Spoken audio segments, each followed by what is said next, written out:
PixMix is brought to you by the Arun Show, broadcasting on Liberated Syndication on youtube.com/Arun Show, and is in association with the Old School Lane podcast. PixMix is brought to you by oldschoollane.blogspot.com and is associated with the Arun Meta Show.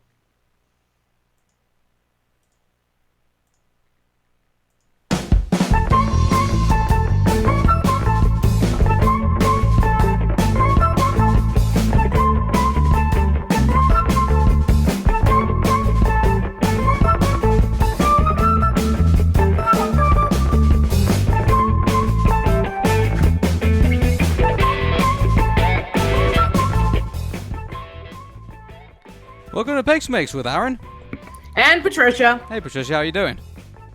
Well, I'm doing pretty decent enough, especially since we're going to be tackling in another Pixar movie this week that's sort of decent somewhat, but we'll get to more in details about that later. Yeah, so, I got to be honest with everybody. Everyone finds, this particular genre maybe a pretty cool genre, but I've got to be honest with everybody. This one is far out of my taste, really, and so I've got to be honest with everybody. When I first came to try to review this film, I had to take a break halfway through.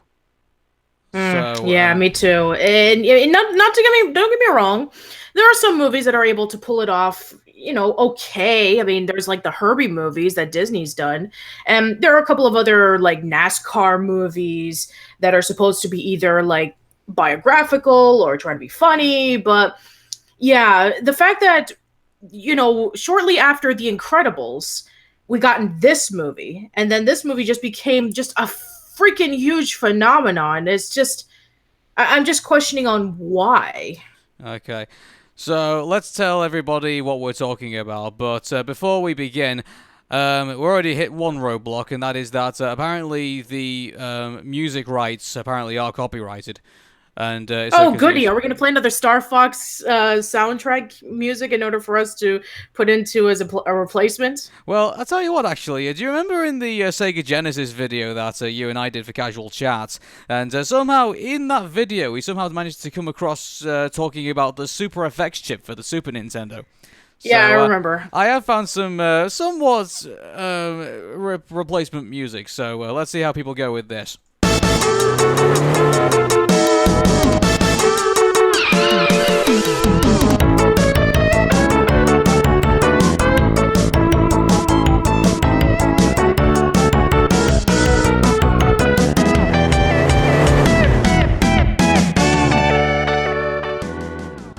Yeah, so it's the themes of Stunt Race FX on the Super Nintendo, so it sort of works. Yeah, it definitely works a lot better than the football anthem from Monsters University. I have to say, yeah, so... Anyway, by the way, before anyone gets confused, no, we're not going to talk about Stunt Race FX instead of this, which I really wish we did. That would be great. I'll definitely put down on the list of doing a Super Nintendo Memories podcast. Maybe sometime in the future, especially after we do the British game shows one that we discussed about in the Arun Meta show last week. I got a better idea. Can't we do that instead of this? Yeah, that'd be awesome. Just give me a list, and then we'll have myself, we'll have Tom, we'll have everybody. Bring everybody in, and then we'll talk about this, and we'll just leave cars on the background because I don't want to talk about it. I don't. Well, I'm sure there's some people here expecting us to talk about cars. So well, we had to. It was pretty inevitable. We have to deliver, unfortunately. Yeah. Right, fine. And it's because so cars became a thing, and it was put in development, and also actually, unfortunately, they had someone who passed away during the production, and it was Joe Ranft. Who died in a car crash in 2005? How I don't really want to comment too much on that. Or Nick, is that like you're creating a film about cars and you die in a car crash? Yeah, that's kind of poor taste, to be quite honest. Yeah. And we did discuss about in the Cars 3 discussion that we did a while ago was that John Lasseter was heavily influenced by movies such as like I think it was like Holiday or something, and basically like he was heavily inspired by his family trips in an RV going over to Route 66, and he had just a huge love and fascination for all of his family trips and that particular movie. So he decided that he was going to do a movie based off of Cars. And as we said last time on the Cars 3 discussion, that just because that an idea sounds good on paper and you're influenced by it doesn't always mean that it's going to work. Yeah. And some people actually might be pointing out, and I know we're going to be probably pointing out some glaring errors in this because, I mean, one, we're not entirely enthusiastic about Cars, but some people are going to say the thing that you're seeing in front of you is not the official movie cover, it's the DVD cover. And let me just simply say this: it's the same as when I was trying to put together Cars 3, because for the graphic that you're seeing in front of you, because when I was looking at Cars 3, the majority of the images are the toys, not the movie. And even to the point where I can't even find the original. You told me that, and I had to look for myself, and it's either the toys or the shorts that came with it. And my God, there are so many Cars shorts. It's not even funny. I know. Actually, speaking of shorts, we should actually speak about the short that came with this movie before we end up forgetting about it, and that is that if you went to the theatrical or you got the home video release, the short that came with this was One Man Band, which was released in 2005.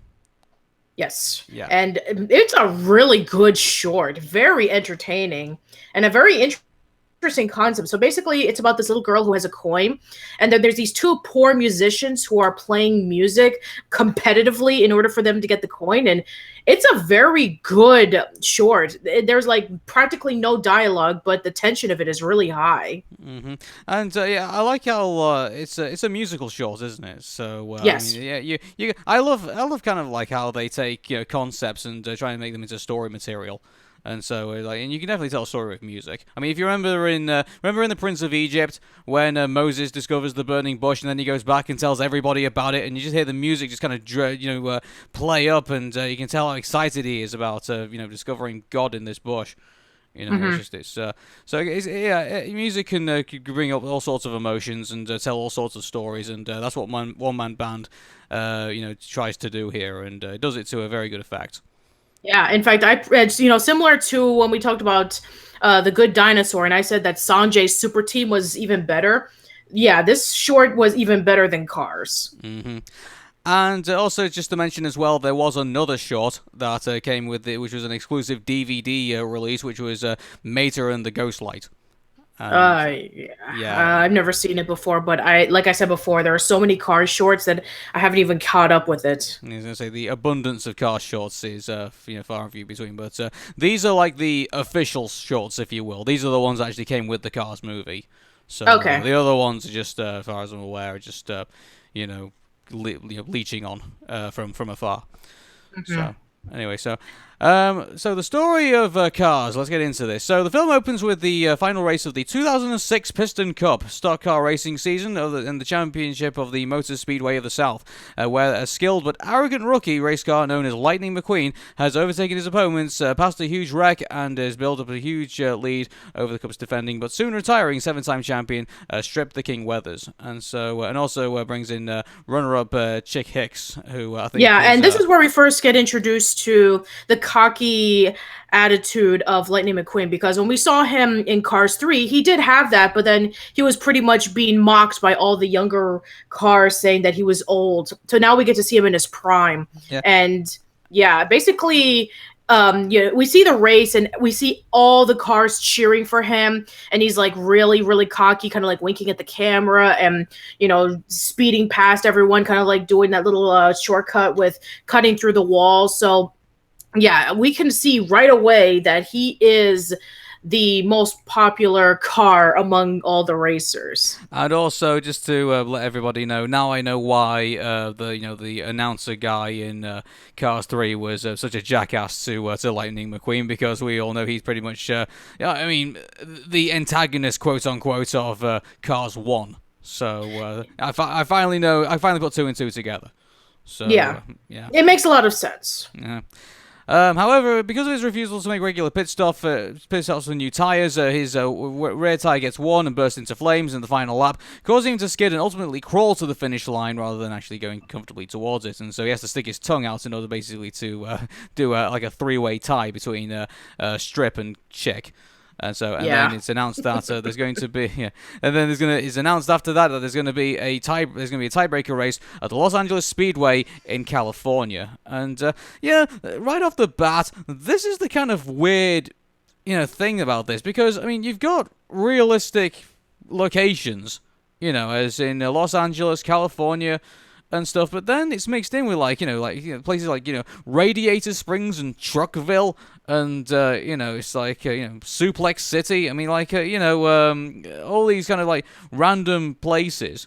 And then we could argue the same thing, that in a lot of other movies they have fictional towns and fictional cities in real states, so that way they can be able to create an atmosphere and a setting. But yeah, I mean, it's I guess we're probably going to mention this throughout the entire movie, that you have a world of cars. Everything's a car. There's no humans. There's no animals.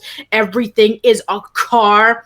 And yet at the same time, it tries to suspend our disbelief of all these races and then traveling around into various locations that are familiar to us humans, and then a whole bunch of places that don't even exist. So I was going to say, because even the insects are cars. They're literally beetles. And you know what? I have to admit that is a clever pun. Okay, there's I gotta look at it it's like okay, fine. It was groan worthy, but you know what? At least they didn't try to make up like a really bad pun into a car. Like, I don't know, maybe they would have had like let's see, if they had a DeLorean, they'll probably have like a something else. But yeah, I mean, I'm just glad that they're able to play that, because I mean, there can only be so many jokes about cars, so they have to like utilize everything about it. But I don't know. I think we've just Patricia, I think we just inadvertently give them the idea for the sequel of Cars 4. No. There's no, you do not do a sequel on Cars 4. You already did enough. There's no more to the story. If you're going to do a story about Cruise, separate it into its own thing. I don't want to see any more of Lightning McQueen. That story is over. I'm going to say, Patricia, pointless. Patricia, get the legal department on the phone. Make sure they don't steal our idea. So, yeah, you know what? This is just like my podcast of Ghostbusters all over again, in which there was a 25th anniversary, or no, a 30th anniversary of Ghostbusters, and I had my friends over. We were talking about the franchise, and then I offhandedly said, about the whole thing about that they're never going to do Ghostbusters 3. And then I said, the only way they could be able to bring Ghostbusters back is if they did a remake of it. And I'm like, well, now they're doing a remake of it. I'm like, damn it. They heard me. So, you know what? Please, anybody from Pixar, please don't listen to this. I beg you not to listen to this. Please, I don't want a Cars 4. I do not want a Cars 4. Yeah, and at least if you are going to do that, and if you do have like a Cars version of the DeLorean, then at least have Christopher Lloyd, or his name just goes out of my head now. Michael J. Fox. Yeah, Michael J. Fox. Have one of those two voices at least. It's like please, that would be amazing. Yeah, at least give us something to enjoy. In this movie, they have Jay Leno, and he plays a role in this movie. And it makes a lot of sense because, number one, if you know about Jay Leno, he is a huge aficionado on cars. Like, right after he retired from his late night show, he did a whole YouTube channel about cars. And, they, of course, called him Jay Limo, which, another pun. So... Yeah. Didn't they also bring in Arnold Schwarzenegger for that? For one of those, because he played like the massive, Humvee. Was it Arnold Schwarzenegger? I thought it sounded like Schwarzenegger. I don't know if it was just maybe it was. I don't know. I don't know. Maybe they got the guy who played Big Bob, Maurice Malage to. Maurice Malage. Maurice is in a lot of like Disney movies. Even more recently, he's the king in Frozen. He was the mole mafia boss in Zootopia. So they're using a lot of Maurice nowadays in a lot of roles. Maurice could just voice an entire movie. Like, He can, yeah, absolutely. I just hire him, just get him to do all the voices, and it just saves myself a lot of money. So Yeah, okay. exactly. Anyway, back to cars. We have to talk about this again. Uh, okay. While traveling down Interstate 40 to California, McQueen becomes separated from his transport truck Mac, and while he tries to catch up, he becomes lost on Route 66, catching the attention of local Radiator Springs sheriff in the process, and chase ensues, during which McQueen crashes and gets tangled into the wires. I don't know, what did you think about this chase scene? I thought it was actually kind of clever to how there's an old beat down, a sheriff car is chasing after this modern race car, and you can hear all this his muffler snapping every time, and it makes it McQueen thinks that he's being shot at.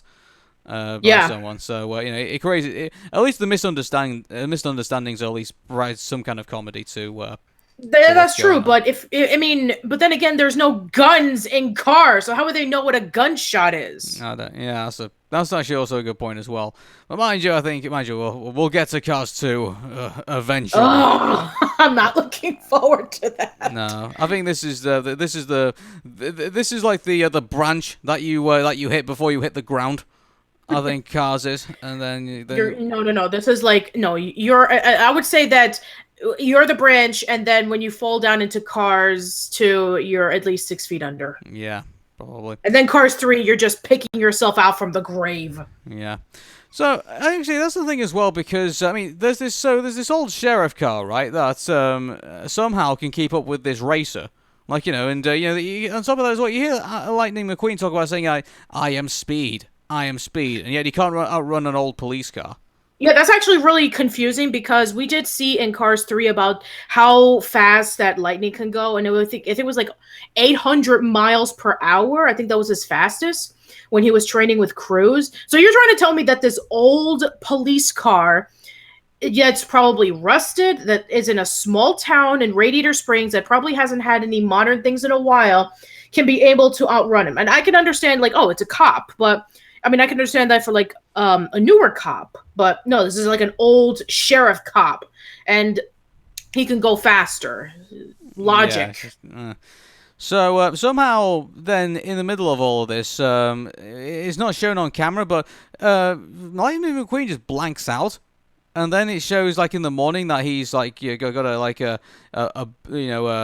of those boots on his wheels to stop him from moving and stuff, and then we get introduced to Mater, which is kind of oh god, Mater. Yeah.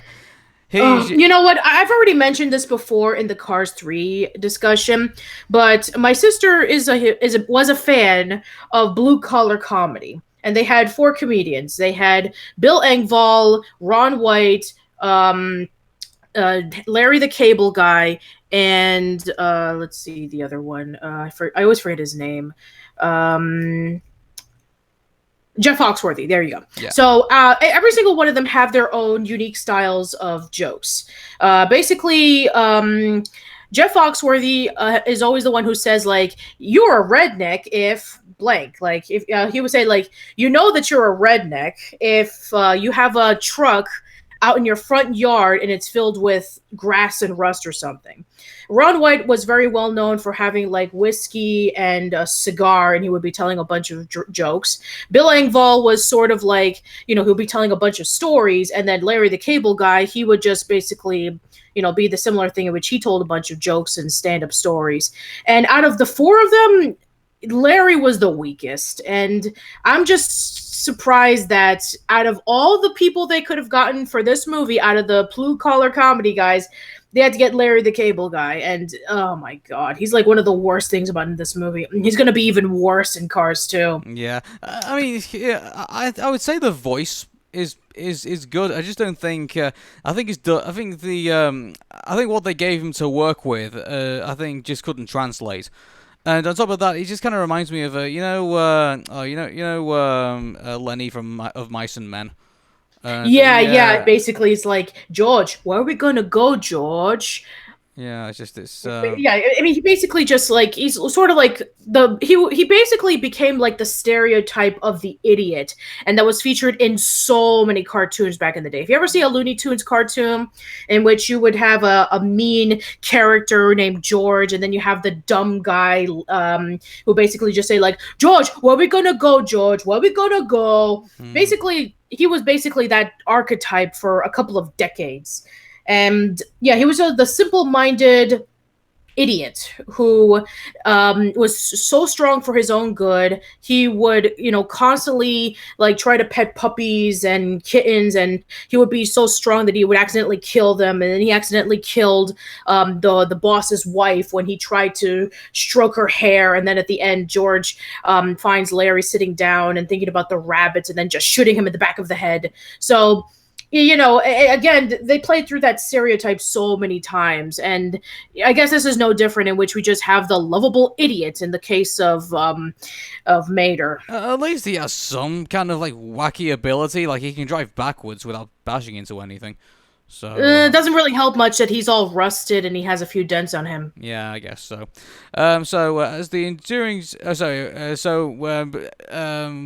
McQueen gets captured and or arrested or whatever, and he's taken to court, and this is when we meet Doc, which is this is the Doc Hudson that we heard about in Cars 3, who would become his mentor. Yeah, and I tell you what, I actually do have to add something to this. I was they played up Doc Hudson or Fabulous Hornet Hudson, and I didn't realize that the voice actor who played him, Paul Newman, passed away. So I forgot about that. I forgot about that. So they basically wrote in that Doc died between Cars and Cars 2. Okay, so you know what? That makes a lot of sense. That makes sense that he was able to not show up in Cars 3 because he actually passed away at that point. So yeah, now it makes a lot more sense when looking into Cars 3. Mm-hmm. And apparently I discovered something else. Those additional lines of voices that they got for Doc Hudson in Cars 3. Apparently they got that from some of the unused clips that they had from Cars, and also Cars the video game. Oh wow! Yeah, so that's really cool. So that's probably the first time we've had rejected video game voice acting actually used in a movie. So that's as far as I'm aware. If there's anyone else out there that can say they've seen it, then please leave some comments in the description.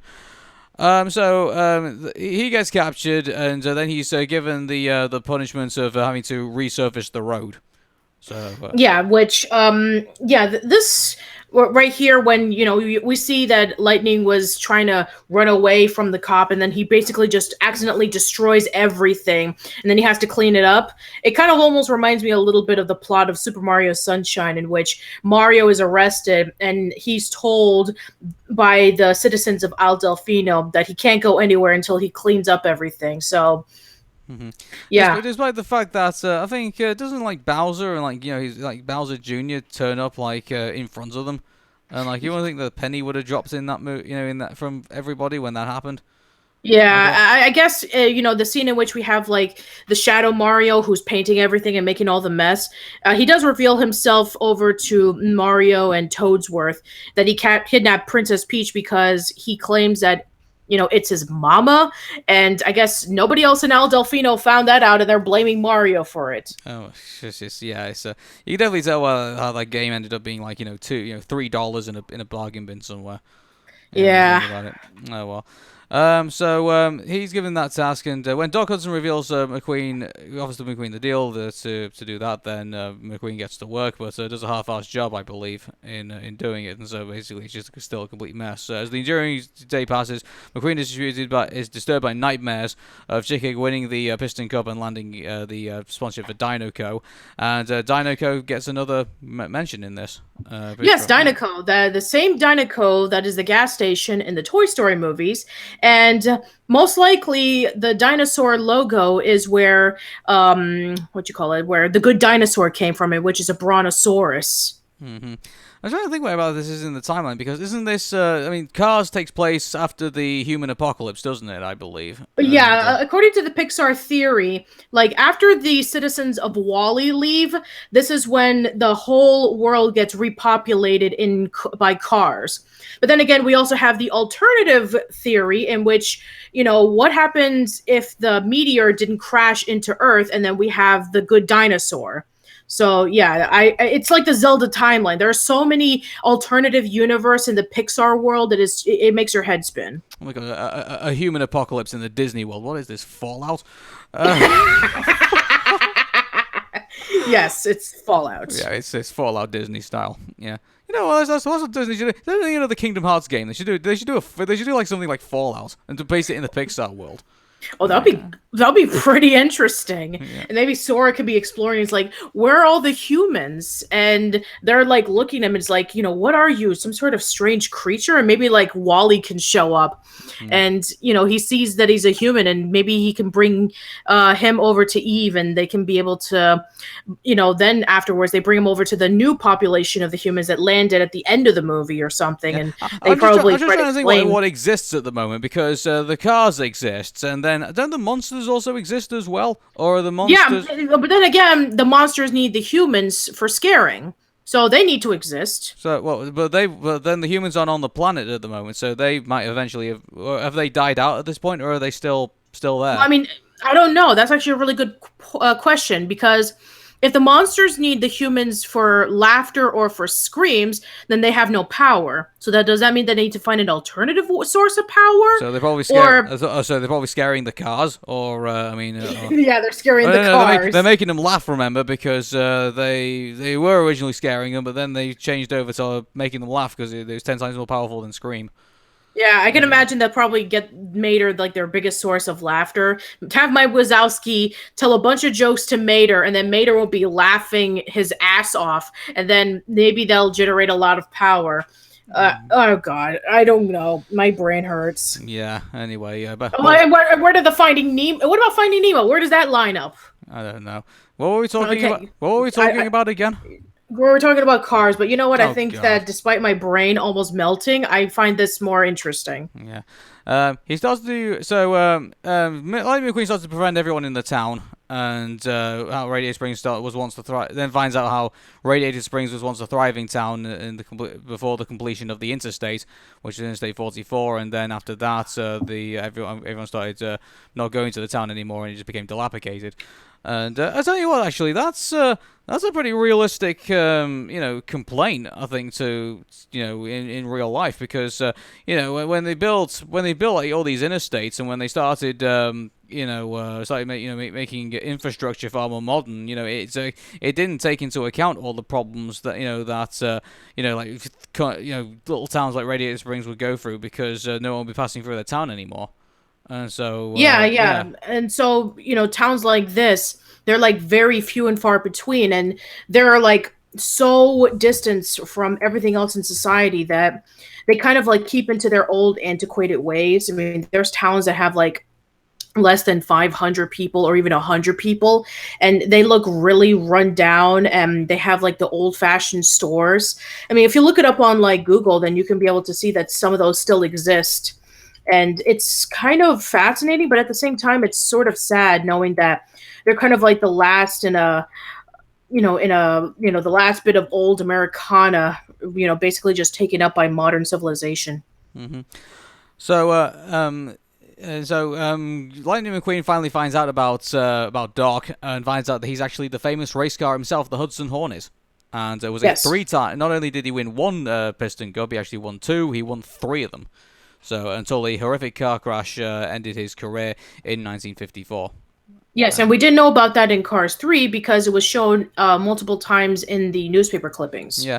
What did you think about that storyline? The fact that you had, this old race car that was kind of like... Yeah, it's pretty stereotypical. Any other sports movie that you would see, you would always have the broken rundown of athlete, and then he would train up the new guy. You see that in a lot in... I think of Mickey from Rocky, in which he was like known as like Mighty Mick, and he was one of the best boxers, but then he became a broken down old grouchy man, and then he starts training up Rocky. So the fact that he's sort of like, passing the torch over to Lightning is pretty stereotypical, and I guess it does fit well when in Cars 3, in which Lightning passes the torch over to Cruz. Yeah, I'm just thinking because but then, funnily enough, Rocky would do it himself in Creed. That's right. Yes. Yeah. So it's something that still is here to this day from Mm-hmm. So Dog bitterly refuses to reveal much about his past, despite McQueen witnessing expertly drifting around the loose dirt road in Willie's boot, where McQueen crashed, labeling his old trophies as a bunch of empty cups. And by the time that McQueen finishes repaving Radiator Springs main road, he has formed a bond with the town and its residents. So I didn't feel it felt kind of rushed. I think the bonding. I thought. Yeah, it did feel really rushed because there are so many characters, but they don't get a lot of screen time. I mean, you only get a lot of screen time from Lightning, Dog, Mater, and a couple of other characters, and including the love interest, and she's just there as a supporting love interest, and that's it. I mean, if you are going to introduce all of these major characters, give them enough screen time in which they have personality. Yeah. Toy Story did a great job in which they had so many toys, but they knew where to keep the focus. Finding Nemo, it was also a great example in which they had so many characters, but they knew where to put the time in developing the characters. So they've done this before. I'm surprised that, a lot of the supporting characters were so weak. I was going to say, because was the love interest in the third film? I can't even remember if she was. No, she was, because she was the one who convinces Lightning to get out of the garage when he was going through his funk. Oh, okay, then. Yeah, I totally forgot about that. Yeah, exactly. I mean, I think that the first movie, from what I remember, that's the most that she gets in the movie, because I think in Cars 2, pretty much they, from what I remember from Jamboriki's reviews, with Mater getting the major role, everybody else just gets pushed into the shaft, including Lightning himself. Mm-hmm. So yeah, Bonnie, I think that's her name. She really doesn't get a lot of development, and she's pretty bland and just there as the love interest. Yeah, it's a shame, really, because the characters in there are you could do something with them.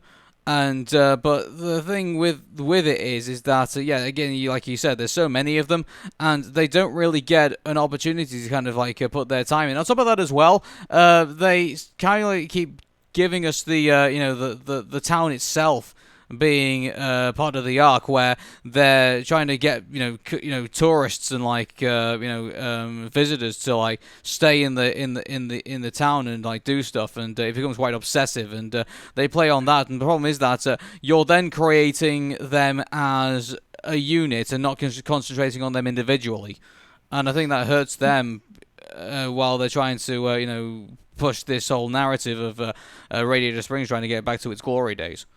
Right. And I'm sorry, her name's Sally. Bonnie is the name of the voice actress, Bonnie Hunt. Right. And you're absolutely right, because there are so many Cars characters that a lot of them get a lot more development than others. And when you see them, they're like, oh, yeah, I remember you. I remember you. Who are you again? So it just kind of like blurs in a way that you remember some of them, but then you don't remember most of them. And when they show up like late into the movie and they play a major role, you're like, who are these people again? So yeah, it does get kind of disorienting. I mean, if you are going to introduce this many characters in a movie, then do what you did with the previous movies, like Toy Story and Monsters Inc. and Finding Nemo, in which, build the world and then, build up the characters, focus a lot on the main characters, and then give a little bit of screen time with the other side characters to see what they're doing. Not so much as like, oh, you're going to build up this world and then you're going to build up the main character to be this cocky jerk. And then all of a sudden he's just dropped into the middle of, Radiator Springs, and then he has to adjust and all this kind of stuff. And, introducing a whole bunch of characters all at once that we can't keep up with it. Yeah, it's on top of that as well, I mean, there was something else about. Oh yeah, here's the thing as well. The whole main angle is Lightning McQueen trying to get to California as quickly as possible. Don't you think he wastes a lot of time in this film? Yeah, I mean, he would have saved himself a lot of time if he would have done his job correctly, and he would have just been on his way. But then Oh, well, again, he couldn't do if that he because didn't, that would have kind of like that was the arc that he was on. He was like this really impatient cocky racing car. I thought he could just do anything and was I desperate to guess get that is and, true. and he was like You could narrowly make the focused. argument that it's like if you gave, it's like if you were telling a kid, if like let's just say that you were telling a kid who grew up with social media and instant gratification that he has to do something really slowly, and he just doesn't know what to do, and he kind of like half-asses it, and then he just tries to get away with it, but you know that he did a pretty crap job, and you tell him that he has to do it again until maybe he would learn his lesson about how it's done the old-fashioned way.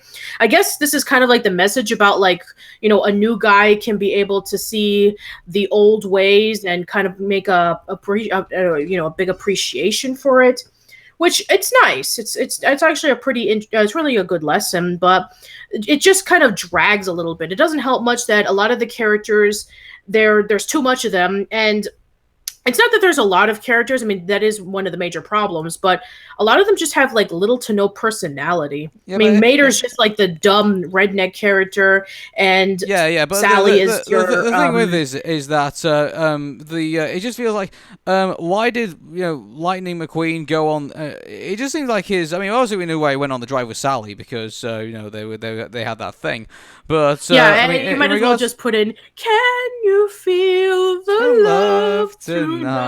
But then on top of that as well, there was like all the stuff with Mater, which I think was there just for comedy filler, just to give Larry the Cable Guy some laughable, stuff to do. And and then there was. I mean, there was some other stuff in there which I totally forget, which I just think was, again, was totally unnecessary and just filling it. And that's another reason why I felt like I had to take a break halfway through, because it was like I went through like the first hour and it was like, ugh. Okay, I'll come back to this and I'll finish it later on. And then a couple of hours later, I went back to it and said, okay, then I'm ready to sit down and watch it again. That's not a good sign. This is the first Pixar film where I've actually wanted to take a break from it. Yeah. Well, I mean, even The Good Dinosaur, even though it had a generic boy and his dog story, I mean, you wanted to see if they were able to do anything creative with it. Yeah, I mean, at least you wanted to sit through the good. I sat through it through the Good Dinosaur because at least there was. Yeah, so did I. Yeah, but with Cars, oh my god, I can't believe I had to kind of sit. I can't believe I had to tell myself, okay, I'll finish this later. That's not good at all. No, it's not. Especially if they're for a Pixar movie. I know. For a Pixar movie, you're enthralled with what kind of creative world and characters and story they're able to show. The fact that it's just a generic story with one-dimensional characters and a slow-paced, slog of a story just doesn't really help much. Yeah. I mean, I'll tell you what. There is. I guess we're coming up to like the final third of the film, and I will give it this. I did actually enjoy the climax. Yeah, that was probably the best thing about the movie because it was actually a little bit more interesting. They brought the focus back to where it needed to be, and it actually told a really good lesson, which I do appreciate. Mm-hmm. And mind you, the one thing I would like to have seen them do is that because you remember, Lightning McQueen went off to the Los Angeles Speedway on his own. And I would have preferred if they went to, it's like, I don't have a pit crew anymore. I wish they kind of went in that direction. I wish Lightning McQueen had like just separated himself from everybody he knew, like his pit crew, his even dare I say Mac. He can't get to the thing anymore because he's just, his selfishness and his cocky attitude has basically just distanced himself. And then then his character kind of gets built up when he's in Radiator Springs, and he finds friendship in all these people, and he says, "Guys, can you come with me and help me win this race?" And then you have, then you bring in, because Doc was brought in kind of like as a surprise. And it was nice to kind of see, oh, he's come back after 50 years, and everyone was like giving him a nice applause and things like that. But it just, I just felt like it would have felt more stronger if they all kind of like went all towards California together as like a team. and then they went off to challenge, for the Piston Cup. I just felt that would have been far more like it. I think that the character would have been developed more if they kind of went in that direction rather than just shoving Lightning in the truck and just trucking him off to California. And it did go the typical route in which Lightning does win the race, and they said, "Oh, congratulations, you get the sponsorship." And then he declines, and then he basically just goes back to Radiator Springs. I wish that the story would have played off in a more creative way, in which, just like you said, maybe he would have had Mater and Sally and Doc come by and help him win the race as his pit crew, and maybe then he would probably go back to Radiator Springs, or maybe he would bring him alongside with him, and they would have adventures traveling around. But no, I guess not. But it's, for what it is, it's okay. Yeah, I thought the ending was quite bizarre, because I even get I even get Strip the King Weathers was a pretty, he was just kind of there, wasn't he? I mean, we could argue that even in Cars 3, where you have that new racer, he was kind of a jerk, but at least he was consistent as being a jerky character that Lightning wanted to go up against. But yeah, this retired veteran, Strip the King Weathers, he's not really that memorable. I mean, and he's supposed to be like the antagonist. Yeah, well, no, he's not the antagonist. Chick Hicks is the antagonist. Chick Hicks, but I'm talking about he's supposed to be the one that he's supposed to be going up against. Yeah, but on top of that as well, when he crashes. And then, I don't know, it just doesn't feel like it glues together that well when you think about it, because Lightning McQueen flashes back to seeing that newspaper cutting of Hornet being, being forced to retire and being smashed up and stuff, and then he just stops, goes back, lets Chick Hick win the race, and then he goes and pushes pushes Strip Weathers over the line. And I'm like, okay, that's nice, but And I guess, when he says at the end, why did you just let Chick Hicks win the Piston Cup? And he says, oh, it's just an empty cup. And it's like, really? It's like... well, I mean, I guess, yeah, I can understand that, he was trying his very hardest. And, Hicks, all he cared about was winning. And when Weathers was crashing and he was, so close, and then, Lightning just basically pushes him to the finish line. It kind of reminds me of this one video that I saw about a girl who was running over to... a race, and she tripped and fell down, and she was so close to the finish line that some of the racers came back and picked her up and helped her cross the finish line as good team effort. I can see where they were going with that. It's probably nowhere near as infuriating as in Cars 3, in which there was a huge buildup to proving that Lightning McQueen was not a washed-up has-been, and then he was training so hard for the race, and then all of a sudden he's like, oh, I give up! I'm going to have Cruz race the rest for me. Yeah, so. It's just, yeah. But anyway, so that happens, and Chick Hicks wins the Piston Cup, and nobody cares, which is quite surprising. And then, I don't know, I'm quite surprised that they went in this direction. That's all I can say. I guess it is somewhat unpredictable, I guess, and but I don't know. It just feels like I'm very surprised that these cars are that wholesome. I thought on top of that as well, they were really. I mean, I guess they all saw that Chick Hick was the guy who mashed up Spit Weather, and I guess that's what made people turn on him. I guess, but I don't know. I thought they would have been far more. I don't know. I just didn't feel... like I said before, I mean, because there were so many characters, there wasn't enough time to develop them. So it would have probably been a lot stronger if we got to know them. Maybe during the scenes in which I mean, there would have been more, flashbacks over to, when they're getting closer to the speedway, and maybe they would... and maybe they would train, and they would be wondering oh, where's Lightning McQueen? He should have been here by now. And then they would be talking more about their motivations and stuff like that. But we don't really get that much of a build up. They're just there as the antagonist, and that's it. Yeah. So that was Cars, and so. I guess we should score it. I guess, and okay, yeah. What did we give Cars 3? I think what did we give it? A 6? Let me just check the chart. which by the way, for those of you who do not know, we did do actually. I did put up like a little graphic of like all the films that we reviewed, and let me just see which whereabouts we are. So we gave Cars 3 4.5. Oh As yeah, an that's average. right. And I guess I'd probably go the same again. I'd give this a 4. Uh, yeah, I mean, it's a debate about which is better. If it's Cars 3 or Cars, and yeah, I mean, if we gave it like a 4.5 or a 4, yeah, I'd probably give it like more or less the same score because it's.